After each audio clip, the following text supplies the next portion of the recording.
So yung guys, moment of truth. Twitter case.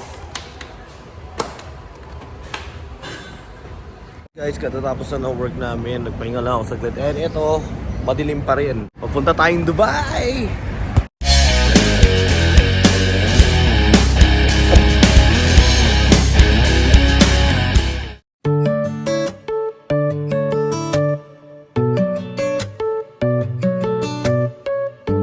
Naging expected si ma'am naka-check-in dito kasi grabe ang wild ng kanilang buffet dito. Breakfast siya. May rin tao so nakakahiya mag-video. Vlogger problem.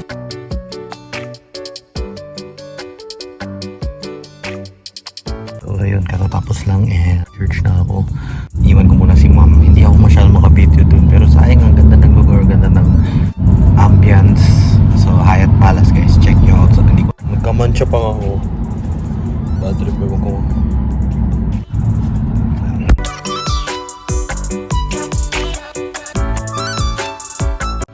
So guys, since nandito ako sa Dubai, hindi naman pwede hindi kami magkita ni Eric. Siyempre, PRE, diba? So ngayon, nakita kami ni Kuya Paulo. Yun yung P. Dapat talaga R yung una. Siyempre, Rob sa'yo. I don't know why did I let them bully me at this? So si Kuya Paulo, since siya yung idol namin, pagbigyan na lang. Mas magaling naman kami kay Kuya Paulo eh. Ng pangalan na yun, hindi Mas magaling naman tayo dun eh, diba? Idol lang naman natin siya kasi mas older siya sa atin. Pero mas magaling naman yung mga leaks natin, diba? Kaya ba niya magkamali ng buong gabi? Tapos tawagan natin jazz. So ganito na lang, iniisip namin ni Eric, ano kaya i-content namin? Tapos naisip ko, why not mag-challenge kami? Para pareho kaming papaluin siya, papagalitan ng jowa niya. Ako naman, papagalitan ng church. Lalapit kami sa lahat ng babae na makita namin na magaganda. Hi, I'm handsome and I think we should date. So, I'm not gonna get your number. So, ganun yung challenge namin. A few moments later. So, ayun guys, no, dito kami ni Eric sa Starbucks. So, napapadalas na ako sa Starbucks. Alam mo, mayaman ako. So, ang totoo guys, si Eric talaga nagbayad. Kahit nung nasa Abu Dhabi kami, pinadala niya ang pera doon sa Starbucks para makain ko dito. So, shoutout kay Eric. And, decaf guys, decafitated. So guys, bale, ang main reason bakit nagkita kami ni Eric ngayon is ito. So, kung gusto nyo makita ano yung gitara na binigay ni Eric sa akin. When I say binigay, handed down, pero hindi binigay. Baka mamaya hingi kayo ng gitara kay Eric. Eric, pahingi naman ng gitara. Hindi naman sa ganun. Swerte nyo. Hindi ganun yun. Bought it, but at a reasonable price. Kung gusto nyo makita ang unang hawak ko sa gitara nito, go to his channel, makikita nyo. So, abangan ang bago kong gitara. I think this is gonna be my main guitar. If it's not gonna be my main guitar, awayin ko si Eric. Eventually. So yung guys, moment of truth. Twitter case. Bale, ito yung gitara. Buksan na natin. Tada! Pero na ang bagong guitar ko, galing kay Eric. As you can see. Sa wakas, nagka-Fender din. Dreams to come true. Wow! Nalabat ko yung... Wow!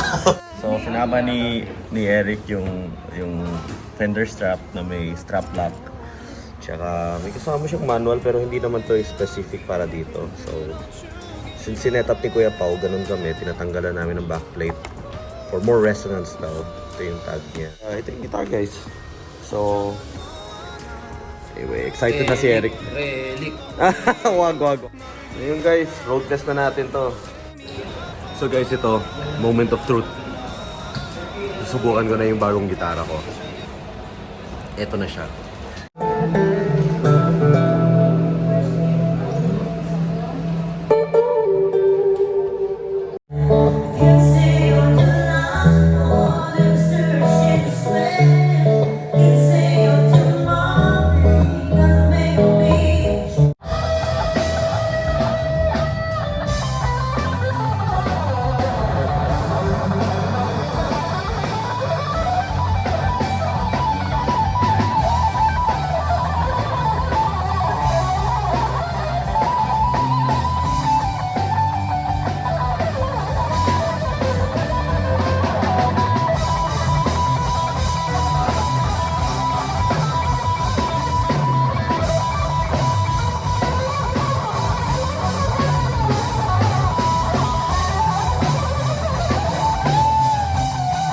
Ayun guys, new guitar ko galing kay Eric and I'm very thankful kay Lord kasi honestly speaking, dream ko magkaroon ng isang Fender pero hindi talaga kaya ng budget.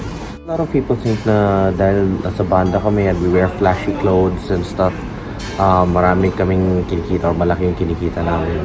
Well, not everyone is fortunate enough to buy the gear that they want or need for work, and for variety playing I really needed a proper strat. And honestly speaking, if it were all up to me, I wouldn't be able to afford it. But because of people sent by God, which is very thankful ako kaya Eric and Kuya Paulo, Eric gave it to me at a very reasonable price, and I'm very thankful to God for that kasi gaya na sabi na, seek ye first the kingdom of God and all these things shall be added unto you. Lahat ng desires ng heart natin, ano. So, siguro yan lang masasabi ko is thankful ako kay Lord dito sa gitara nito. It's more than what I ever dreamed of, ano, sa isang gitara for work. Chay muna. So maraming nagtatanong bakit ako nagpo-focus ngayon sa Facebook. Sa YouTube and sa TikTok kasi marami akong nakilala dyan, pero a lot of my friends and families are on Facebook. And since hindi ko naman tinuturing na nakasubscribe and nakafollow sa akin, I treat you guys as friends and family. I'm moving back to Facebook, but we could have an interaction more than sa YouTube or sa TikTok. So, yun yung dahilan bakit mas bumabalik ako ngayon sa Facebook.